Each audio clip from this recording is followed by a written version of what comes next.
On en fait quoi, nous, maintenant, de cette flamme-là que vous avez allumée dans nos cœurs, de cette révolte? Depuis qu'on est gosse, quand on est obligé de partir sur Nouméa, regardez les autres là-bas, là. Regardez ceux qui ont tout. Quand toi, t'as rien. Rien que cette petite flamme froide, là, glacée comme l'injustice qui te brûle de l'intérieur. Une qui demande qu'à sortir la moindre tentation. Alors oui, des fois elle sort. On la jette sur des banquettes arrière de voitures qui ne sont les nôtres que le temps d'un dérapage. Et la flamme devient torche. Au bas d'un col, au bord d'une route. Puis la torche, elle s'éteint. Mais la flamme, elle est toujours là. On l'entretient même entre nous comme un flambeau, caché en embuscade, en rêvant d'incendie. Et vous nous dites, n'oubliez pas d'où vous venez. Ok. Mais en attendant, on va où?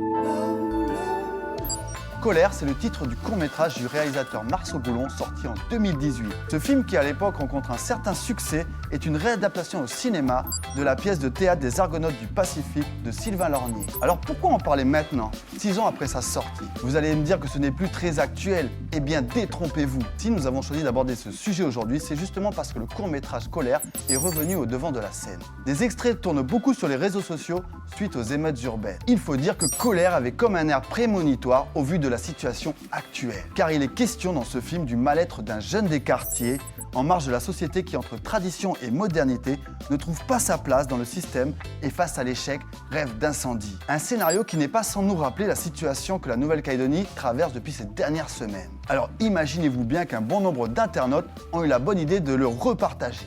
Bienvenue dans Culture Libre, l'émission culturelle qui ne campe pas sur ses positions et qui au contraire tente de bâtir des ponts. Rock Block Man, on ne peut plus passer mais je ne sais pas dialoguer avec les mecs cagoulés. Rock Block Man, la route est bloquée, y'a du poids sur le chemin, ça sent le pneu cramé. Rock Block Man, on ne peut plus passer mais je ne sais pas dialoguer avec les mecs cagoulés. Colère était à la base un texte écrit par l'artiste Fly, un monologue qui faisait alors partie d'une pièce de théâtre intitulée Paroles de Thio. Une œuvre réalisée grâce à un travail de collecte de témoignages mené par Sylvain Lornier, accompagné d'autres artistes dans la région de Thio.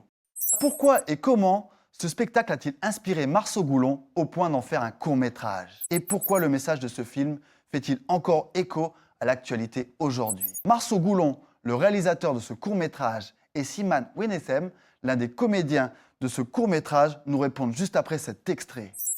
Allez, tata Jean-Paul, et on te fait de gros bisous. Olé à vous et puis bonne continuation. Olé. On va prendre un autre auditeur. Allô, oui, bonjour. Allô, moi c'est Colère. Ah, c'est original comme prénom. Et vous nous appelez d'où, Colère? Là, j'appelle du 7e kilomètre. Eh, mais c'est chez moi, ça, PK7. Et t'es où au PK7? Je suis rue Jean Moulin, ouais, voilà. Ah bah, c'est ma rue. Je suis devant le numéro 12. Ah non, mais là, c'est carrément... Chez toi? Comme on dit, il n'y a pas d'hasard dans la vie. Si je suis là, c'est pour que cette fois-là, vous m'écoutiez un peu avant de me raccrocher bêtement au nez. Non, mais c'est une blague ou quoi? C'est quoi ce délire, là? Tu veux quoi?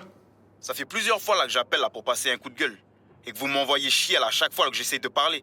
Je sais que vous vous foutez de nos problèmes là, problèmes de la jeunesse là, que vous voulez des petits coups de gueule tranquilles, bien sous tout rapport là. Mais là, aujourd'hui vous allez bien m'écouter parce que sinon je fous le feu à ta piole, là, en direct live sur radio aussi là. Tu m'entends? Bon, ça suffit maintenant. On coupe Attends l'émission. 2 secondes, hein, surtout, ne quitte pas, hein. Quand j'ai vu la parole de Thio, en fait, je l'ai vu de manière vraiment hasardeuse parce que je faisais un reportage photo pour la province sud sur un événement au Fort Terramba. Il y avait cette pièce qui était jouée dans la boulangerie, dans le four à pain.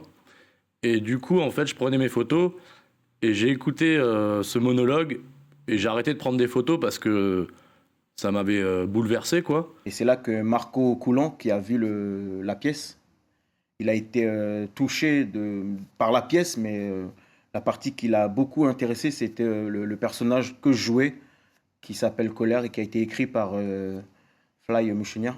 Alors c'est Fly, du coup, qui a fait ce magnifique monologue. Et quand je suis allé lui demander si je pouvais utiliser son texte, il m'a dit oui directement. Le contexte, c'est une émission très calédonienne, c'est l'émission Coup de gueule dans une radio fictive qu'on a appelée Radio Si, avec un petit jeu de mots pour lui aussi. Et en fait, dans cette émission matinale, il y a un des invités qui menace l'animateur de brûler sa maison s'il ne le laisse pas parler parce qu'il a des choses à dire qui sont normalement pas recevables, qui sont un peu tabous. Et du coup, en fait, c'est un peu sous la menace que ce jeune s'exprime. Notre émission est aussi apolitique et on laisse la parole à tous nos auditeurs. Mais bon, le problème avec toi, c'est que à chaque fois, tes messages sont trop revendicatifs. Donc si on peut pas s'exprimer ici, là, c'est comment? Calme-toi, dis-nous ce qui se passe. Tu es en colère, pourquoi? Oui, je suis en colère. Pourquoi? Pour tout et pour rien. Parce que j'ai rien. Et ici, là, il y a rien. Rien pour s'accrocher. Personnellement, je comprends cette colère, je l'avais. Moi, quand je l'ai joué, ça m'a fait du bien parce que j'avais l'impression de, moi, dire ma colère, qui était déjà apaisée. Mais mettre des mots enfin dessus, c'est aussi pour ça que je suis dans la transmission, parce que ayant ça en moi, je sais qu'il y en a beaucoup des petits frères qui ont cette colère-là, cette frustration-là d'abord.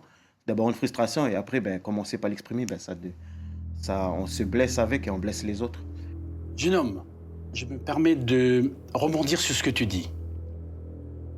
Il y a la culture d'ici pour se raccrocher. Et il ne faut pas oublier nos traditions. C'est quoi la culture? Non, je l'ai pas oublié. Pour oublier, faudrait d'abord m'avoir expliqué quelque chose. Quand est-ce qu'on m'a expliqué la culture? Eh ben, si ça t'intéresse... Mais bien sûr que ça nous intéresse, à nous les jeunes. Mais ce qu'on veut, nous, est-ce que ça vous intéresse? Ce qu'on pense, ce qu'on vit? D'ailleurs, c'est la première fois qu'elle vient me poser la question. Là. Nous, on peut à peine vous parler, là. On est censé tout savoir de naissance. Puis quand on sait pas, vous nous regardez avec les yeux ronds, là, découragés. La génération perdue. De toute façon, c'est comme ça, hein. C'est l'époque. C'est la faute des parents. Enfin, des autres parents, là. Internet, la télé, le cannabis. Jusqu'à qu'on devienne assez vieux pour que ça devienne juste notre faute à nous. C'est ça un peu le but de ce court-métrage, c'est de pouvoir mettre des mots, juste, on espère, sur cette colère qui n'a pas été entendue. Ça dénonce un peu la jeunesse à l'abandon et pourquoi il y a une jeunesse qui est désemparée et puis privée d'identité, on va dire. J'ai l'impression que certains se rendent pas compte ou font exprès de ne pas se rendre compte qu'il y a un souci en Nouvelle-Calédonie. Il y a l'extrême riche, il y a l'extrême pauvre et la vie, elle est faite de nuances.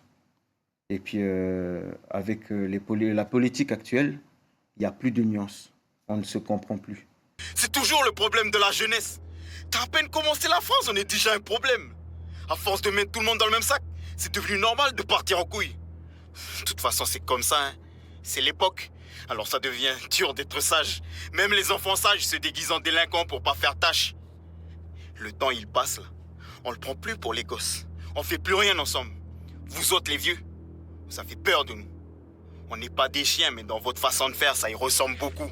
Avant que je rencontre les équipes de Parole de Thio, j'avais déjà eu l'idée de faire un court-métrage sur l'émission Coup de gueule avec un message fort, mais c'est vrai que quand j'ai écouté cette pièce et ce monologue, je me suis dit mais ce serait parfait en fait de l'utiliser dans ce contexte de court-métrage.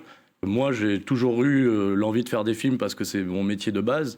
J'ai vu ça comme une opportunité de tous ensemble faire un projet marquant et puis je dirais un peu mettre sa pierre à l'édifice parce que pour moi il fallait que ce message il soit partagé et quand je suis allé voir Sylvain Lornier c'est exactement ce qu'il m'a dit. Il m'a dit moi je suis un conteur d'histoires, les histoires elles sont faites pour être partagées donc j'accroche ton point de vue, allons-y. Et encore une fois je suis pas à la jeunesse du projet mais étant baigné dedans je me rends compte de la portée, de la puissance du truc. Quand Marceau est venu me voir pour en faire un court-métrage, c'était l'excuse pour pouvoir le partager sur les nouveaux médias, les réseaux sociaux.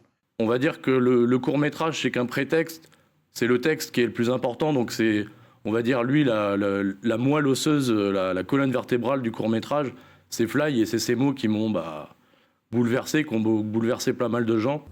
On en fait quoi, nous, maintenant, de cette flamme-là que vous avez allumée dans nos cœurs, de cette révolte?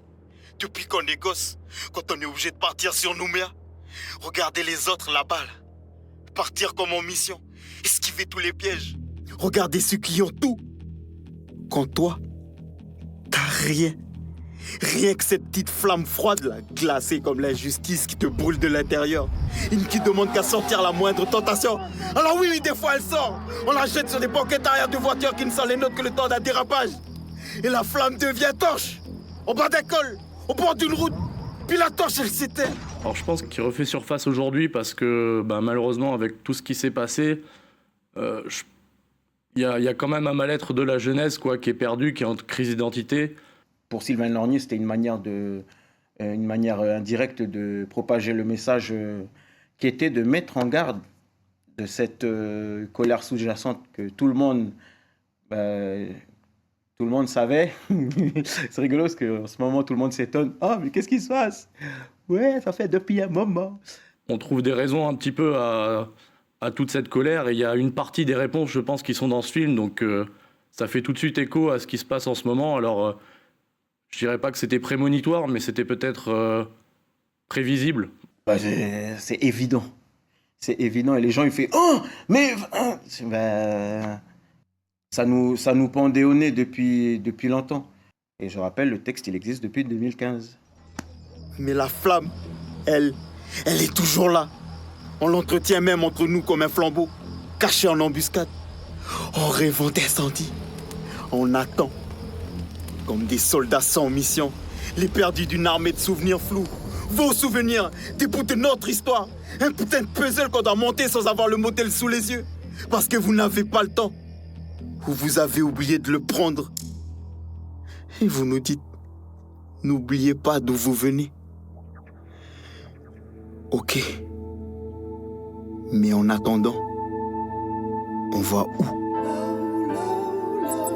Je pense que c'est pour ça aussi que le film ressort. Les gens ont besoin de réponses. Il y a les questions politiques, il y a les questions humaines et sociétales. Et je pense qu'il faut chercher un petit peu les réponses dans ces trois axes, quoi. J'espère qu'il va apporter un peu plus de nuances. Et de compréhension. Faire attention à préserver la jeunesse aussi de tous ces combats politiques qui, des fois, ne nous regardent pas encore. Oui, il y a peut-être de la manipulation politique. Oui, mais il y a d'abord une jeunesse qui souffre. Et c'est pour ça que moi, je suis artiste. L'artiste, c'est se soigner d'abord, puis avec les outils qu'il a trouvés, c'est soigner l'autre. Et c'est là où moi, j'aime bien l'exemple de Jean-Marie Tjibaou. C'est que pour lui, le combat, c'était culturel.